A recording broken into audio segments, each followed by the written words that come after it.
में सत्ता पक्ष और विपक्ष के बीच कड़वाहट लगातार बढ़ती हुई नजर आ रही है।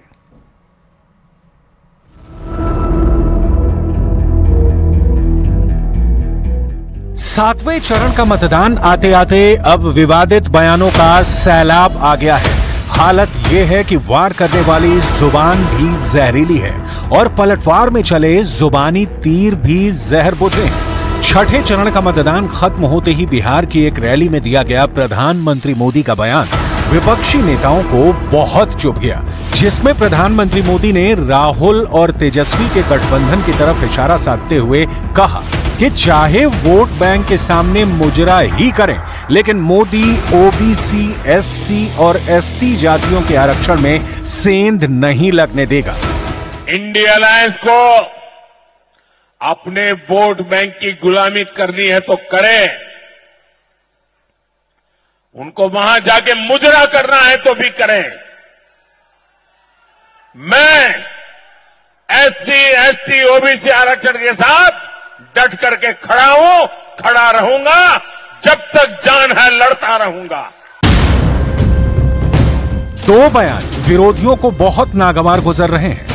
मोदी के मुजरे वाले बयान पर टिप्पणी प्रियंका गांधी ने भी की है, लेकिन कांग्रेस पार्टी का नेतृत्व तो अपनी पार्टी के अध्यक्ष खड़गे के इस बयान पर खामोश रह गया कि प्रधानमंत्री मोदी 2047 का विजन तो दिखा रहे हैं, लेकिन क्या वो 2047 तक जीवित रहेंगे? माँ गंगा ने उसको बुलाई है और वो बोल रहे हैं कि 47 तक अब 47 का शाश्वत भी रहेंगे अगर क्योंकि कहीं समंदर में डूबते हैं, कहीं गंगा में डूबते हैं, कभी गुहा में जाते हैं, कभी अकेले तपस्या करते हैं। उस तपस्या का फल अगर उनको मिलने वाला है तो मुझे मालूम नहीं।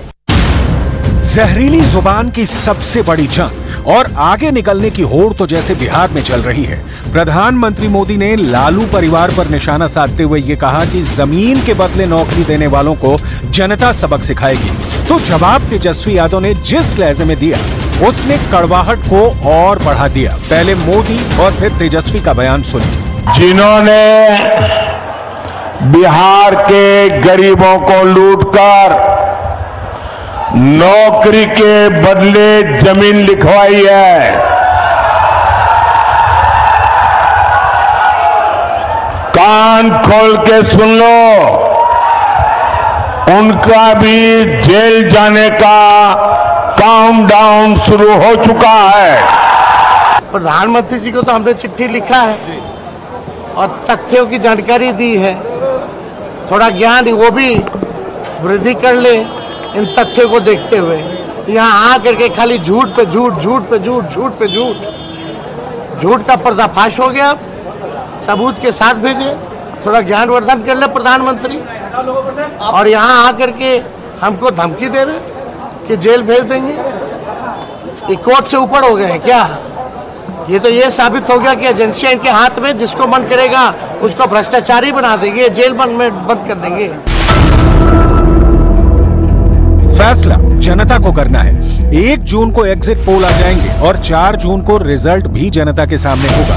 जीत हार का फैसला जनता करेगी, लेकिन स्वस्थ लोकतंत्र की मर्यादा में जहरीले बयानों के लिए कहीं कोई जगह नहीं है। आखिरी चरण में काशी सियासत का एपिसेंटर बन चुका है। बीजेपी के बड़े बड़े नेता से लेकर केंद्रीय मंत्री तक अब वाराणसी में डेरा डाल रहे हैं और उस प्लान पर काम कर रहे हैं ताकि वोट प्रतिशत से लेकर मोदी के विजय मार्जिन को बढ़ाया जा सके। तो वहीं पीएम मोदी काशी के इर्द गिर्द वाली लोकसभा सीटों पर चुनावी प्रचार से अपने पक्ष में, अपनी पार्टी के पक्ष में माहौल तैयार कर रहे हैं। आइए इस रिपोर्ट में देखते हैं।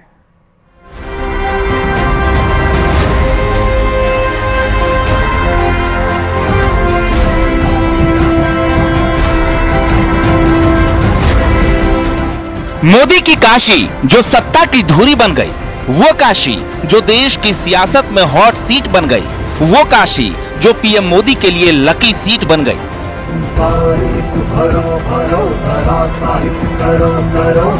काशी का कायाकल्प करने वाले प्रधानमंत्री मोदी एक बार फिर काशी में जीत की हैट्रिक लगाने के लिए उत्तर प्रदेश के मैदान में उतर चुके हैं।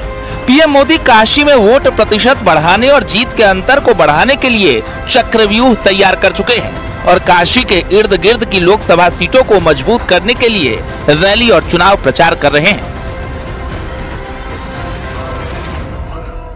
बताओ मेरा एक काम करोगे? ऐसा नहीं, दोनों हाथ ऊपर करके बताओ। अरे मेरे जिगर के टुकड़े इतने यहां है, जरा दम लगा के बोलो ना। मेरा एक काम करोगे? देखिए, हर गांव में, हर इलाके में देवस्थान होते हैं, तीर्थ स्थान होता है। आप वहां जाना, मेरी तरफ से मत्था टेकना, मोदी की तरफ से, और परमात्मा से आशीर्वाद मांगना है। मांगेंगे, मत्था टेकेंगे। मोदी के लिए आशीर्वाद नहीं चाहिए, मोदी के परिवार के लिए आशीर्वाद नहीं चाहिए, विकसित भारत बनाने के लिए आशीर्वाद चाहिए। दिल्ली की सियासत का रास्ता यूपी से होकर गुजरता है और उसी यूपी के पूरब में है महादेव शिव की नगरी काशी, वो वीवीआईपी सीट जो पूरब की पॉलिटिक्स का एपी सेंटर मानी जाती है। यानी जो काशी ने तय कर दिया वो समझिए हो गया। ऐसे में काशी में अब केंद्रीय मंत्रियों का जमावड़ा लग रहा है। हर घर दस्तक देने का प्लान तैयार किया गया है। वाराणसी में वोट प्रतिशत बढ़ाने का लक्ष्य रखा गया है। वहीं पीएम मोदी का फोकस विजय मार्जिन बढ़ाने पर है, साथ ही बूथ मजबूत करने का भी मकसद है। कभी कांग्रेस को सत्ता के मुकाम तक पहुंचाने वाला शहर वाराणसी आज देश के प्रधानमंत्री नरेंद्र मोदी की सबसे लकी सीट बन चुकी है। वो लगातार तीसरी बार इस सीट से चुनाव लड़ रहे हैं और एक बार फिर पीएम ने पूरब की सियासी फिजाओं को बदल दिया है। इंडी जमात वाले राम मंदिर को अपवित्र कहते हैं। सपा के नेता राम मंदिर को जाना उसको पाखंड बताते हैं। मैं आप लोगों से पूछता हूं, मुझे जवाब देंगे ना आप लोग? राम मंदिर को गाले देने वालों को पूर्वांचल में एक भी सीट मिलनी चाहिए क्या? किसी भी बूथ में उनको वोट मिलना चाहिए क्या? साथियों, इंडी जमात का अब अगला निशाना हमारे देश का पवित्र संविधान है। काशी का गणित बताता है कि यहाँ हिंदुओं की आबादी 75% है, 20% मुस्लिम हैं, 5% सभी अन्य धर्म के मानने वाले हैं। यानी काशी हिंदुत्व का ऐसा गढ़ रही है जहाँ की धमक का असर पूर्वांचल की कई सीटों पर होता है। मिर्जापुर, चंदौली, जौनपुर, गाजीपुर जैसी सीटों पर वाराणसी का रिएक्शन साफ दिखता है। यानी काशी से दिया गया संदेश एक वोटर्स की एक मास ब्रिगेड तैयार करता है। यानी ऐसी ब्रिगेड जो लहर के साथ चलती है और उसी ब्रिगेड से अब वोट प्रतिशत बढ़ाने की अपील हो रही है। Bureau report, news 18। लोकसभा चुनाव के लिए 7वें चरण के दौरान घमासान तेज हो चुका है। इस बीच सीएम भजन लाल शर्मा के विभिन्न राज्यों में चुनावी दौरे जारी हैं। सीएम भजन लाल शर्मा आज पंजाब के दौरे पर रहे, जहां सीएम ने फरीदकोट में एक चुनावी सभा को संबोधित किया। इस दौरान सीएम भजन लाल ने मोदी सरकार की उपलब्धियों को गिनाते हुए कांग्रेस और आम आदमी पार्टी पर जमकर निशाना साधा। उन्होंने कहा कि पंजाब में 2 भ्रष्टाचारी मिलकर चुनाव लड़ रहे हैं। आम आदमी पार्टी जो अन्ना हजारे के आंदोलन में भ्रष्टाचार को हटाने आई थी, आज वही पार्टी पूरी तरह से भ्रष्टाचार में डूबी हुई है। 2014 के बाद क्या आपको भ्रष्टाचार, नक्सलवाद, आतंकवाद नजर आया क्या? मैं आपसे पूछना चाहता हूं, कहीं नजर आया क्या? मैं आपसे यही कहना चाहता हूं मेरे भाई और बहनों, यहां की जो सरकार है, आम आदमी पार्टी की सरकार, वो अन्ना हजारे जी के आंदोलन में इस कांग्रेस के भ्रष्टाचार को लेकर के आई थी। उन्होंने भ्रष्टाचार मिटाने की कसम खाई थी। रामलीला मैदान के अंदर आप देख रहे हैं, आपने देखा होगा दिल्ली के अंदर भ्रष्टाचारी लड़के चुनाव एक साथ मिलकर के चुनाव लड़ रहे हैं। भ्रष्टाचारी दिल्ली के अंदर एक साथ मिलकर के चुनाव लड़ रहे हैं। पंजाब की जनता को ऐसा समझ रहे हैं कि पंजाब के लोग तो जानते ही नहीं है यहाँ उनकी स्थिति क्या है, आपको पता है। मैं आपसे कहना चाहता हूं मेरे भाई और बहनों, ये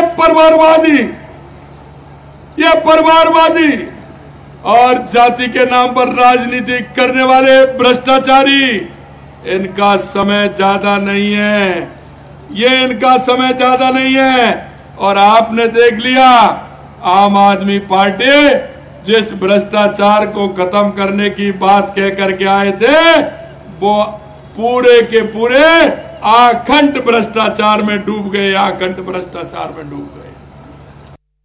राजस्थान में ओबीसी कोटे में मुस्लिम आरक्षण को लेकर राजनीति चरम पर है। बीजेपी के आरोपों के बाद कांग्रेस ने पलटवार किया। पूर्व सीएम अशोक गहलोत ने कहा कि सरकार के नुमाइंदे कुछ भी कहें, कुछ होने वाला नहीं है, क्योंकि ओबीसी कमीशन की रिकमेंडेशन लेकर ही हमने उनको आरक्षण दिया है।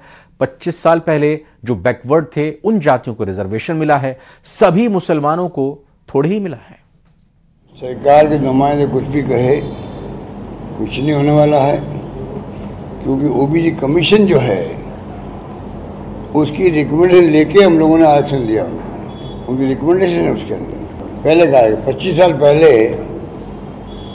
जब जाटों को मिला, विष्णुओं को मिला, उस जमाने के अंदर जो ओबीसी जातियाँ थी, प्याम खानी सहित, सिंधी मुसलमान सहित, जो बैकवर्ड थी, उनको मिला है। सब मुसलमान को थोड़ी मिला है कोई। ओबीसी में जो आ सकती थी कैटेगरी, उन्हीं को तो मिला है।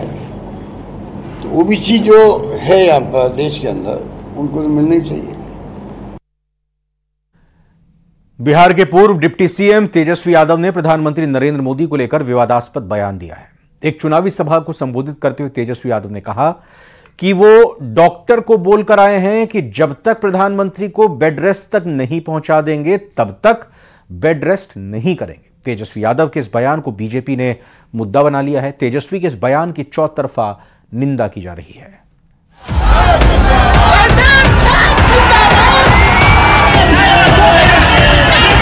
कान खोल के सुन लो, उनका भी जेल जाने का काउंटडाउन शुरू हो चुका है। अगर हम कहीं से दोषी होते तो क्या प्रधानमंत्री जी हम लोग को बाहर? उनकी भाषा इस राजनेता की नहीं, एक सड़क छापने वाली की। आपने भ्रष्टाचार किया है तो आप पर कार्रवाई होगी। बिहार में लोकसभा चुनाव का प्रचार अब पर्सनल अटैक लेवल पर आ गया है। आरा की रैली में लालू यादव के बेटे और बिहार के पूर्व डिप्टी सीएम तेजस्वी यादव ने प्रधानमंत्री नरेंद्र मोदी को लेकर विवादास्पद बयान दिया, जिसके बाद बीजेपी और जेडीयू ने तेजस्वी यादव के खिलाफ मोर्चा खोल दिया है। शनिवार को प्रधानमंत्री नरेंद्र मोदी ने कहा था कि बिहार में जिसने जमीन के बदले नौकरी देने का काम किया है, उसके जेल जाने का काउंटडाउन शुरू हो चुका है। जिन्होंने बिहार के गरीबों को लूटकर नौकरी के बदले जमीन लिखवाई है, कान खोल के सुन लो, उनका भी जेल जाने का काउंटडाउन शुरू हो चुका है। पीएम मोदी के इस बयान से भड़के तेजस्वी यादव ने कहा कि वो जब तक पीएम को बेड रेस्ट पर नहीं पहुंचा देंगे तब तक खुद बेड रेस्ट नहीं करेंगे। डॉक्टर साहब बोले कि आपको चोट हो, कम से कम 3 हफ्ता आपको बेड रेस्ट लेने की जरूरत है। डेली सुबह शाम इंजेक्शन लेकर के चलते हैं कि दर्द ना हो, लेकिन हम डॉक्टर साहब को बोले, डॉक्टर साहब तेजस्वी तब तक बेड रेस्ट करेगा जब तक मोदी जी को बेड रेस्ट कर दिया। लालू यादव के बेटे और बिहार के पूर्व डिप्टी सीएम तेजस्वी यादव के इस बयान की चौतरफा निंदा हो रही है। बीजेपी का कहना है कि तेजस्वी एक राजनेता नहीं बल्कि सड़क छाप मवाली की भाषा बोल रहे हैं। वहीं जेडीयू का कहना है कि तेजस्वी का ये बयान उनके अहंकार और संस्कार दोनों को प्रदर्शित करता है। तेजस्वी यादव जी लालू प्रसाद जी के बिगड़ैल बेटे हैं, उनकी भाषा इस राजनेता की नहीं, एक सड़क छाप मवाली की। पीएम ने कहा कि जमीन लेकर नौकरी देने वाले भ्रष्टाचारी को जेल जाना होगा, तो नेता प्रतिपक्ष तेजस्वी प्रसाद यादव ने बौखलाहट में जो बयान दिया है कि लोकसभा चुनाव के बाद प्रधानमंत्री नरेंद्र मोदी जी को बेड रेस्ट करना होगा, वह उनके अहंकार और राजद की संस्कार को दर्शाता है। आपने भ्रष्टाचार किया है तो आप पर कार्रवाई होगी। दुनिया की कोई ताकत आपको बचा नहीं सकती अगर आप दोषी हैं। तेजस्वी यादव के बयान पर विवाद बढ़ता देख लालू यादव परिवार उनके बचाव में उतर आया है। मीसा भारती का कहना है कि लालू यादव और उनके परिवार ने कोई गलत काम नहीं किया। वहीं दूसरी तरफ तेजस्वी यादव का कहना है कि वो लालू यादव के बेटे हैं और किसी से नहीं डरते। अगर हम कहीं से दोषी होते तो क्या प्रधानमंत्री जी हम लोग को बाहर छोड़ते, जेल में डाल चुके होते। तो ये आप आशा मत दीजिए बिहार की जनता को। हम लोग कहीं से भी कोई गलत काम हम लोगों ने नहीं किया और मामला न्यायालय में है, उस पर ना तो प्रधानमंत्री जी को कोई टीका टिप्पणी करनी चाहिए और ना हम लोगों को करनी चाहिए। अरे मोदी जी लालू जी नहीं करे नक्शे तो लालू जी का बेटा तेजस्वी भी कर छोड़े। मोदी जी धमकी दे रहे हमारे बिहार में घुस करके एक बिहारी को छाती भी आ रही है। मोदी जी हमको धमकी देने के जेल में डाल देंगे। बिहार है बिहार, छूट तो लगाएंगे। पीएम मोदी के भ्रष्टाचारियों को जेल भेजने वाले बयान पर विवादास्पद बयानबाजी करके तेजस्वी ने बैठे बिठाए बीजेपी को मुद्दा दे दिया है। हालांकि अपने बयान को कवर अप करने के लिए तेजस्वी अब खाटी बिहारी वाला दांव खेल रहे हैं, लेकिन बीजेपी और जेडीयू ने तेजस्वी के इस बयान को मुद्दा बना लिया है।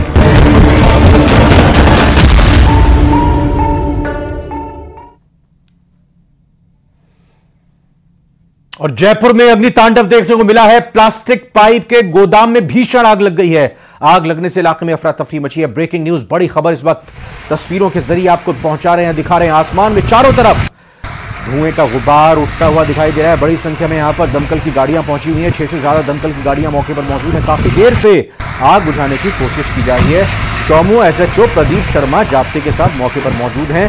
जैतपुरा इंडस्ट्रियल एरिया में ये आग लगने की घटना देखने को मिल रही है। चौमू इलाके में नेशनल हाईवे 52 पर यह जैतपुरा इंडस्ट्रियल एरिया मौजूद है, जहां ये आग लगी है, भीषण आग लगी है।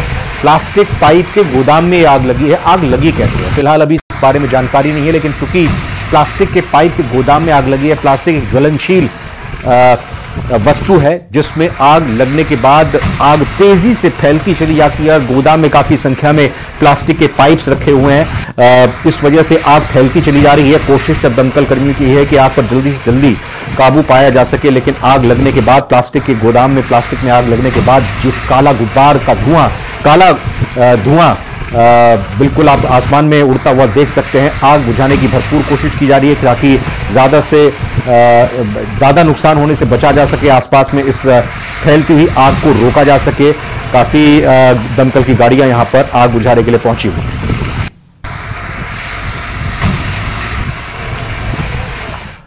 और जयपुर से एक और बड़ी खबर है, जहां पर मौसमी बीमारियों को लेकर अलर्ट जारी हुआ है। हीट वेव को लेकर स्वास्थ्य भवन में बैठक चल रही है। चिकित्सा मंत्री गजेंद्र सिंह खींवसर चिकित्सा मंत्री बैठक ले रहे हैं। चिकित्सा एसीएस शुभ्रा सिंह समेत दिग्गज अधिकारी मौजूद हैं। अस्पतालों में चिकित्सा व्यवस्था को लेकर चर्चा की जा रही है। तो बढ़ती गर्मी से कैसे निपटा जाए, कैसे बचा जाए, इन मौसमी बीमारियों को लेकर अलर्ट भी जारी किया गया है। हीट वेव को लेकर स्वास्थ्य भवन में बैठक की जा रही है। चिकित्सा मंत्री गजेंद्र सिंह इस बैठक को ले रहे हैं। चिकित्सा एसीएस शुभ्रा सिंह समेत दिग्गज अधिकारी मौजूद हैं।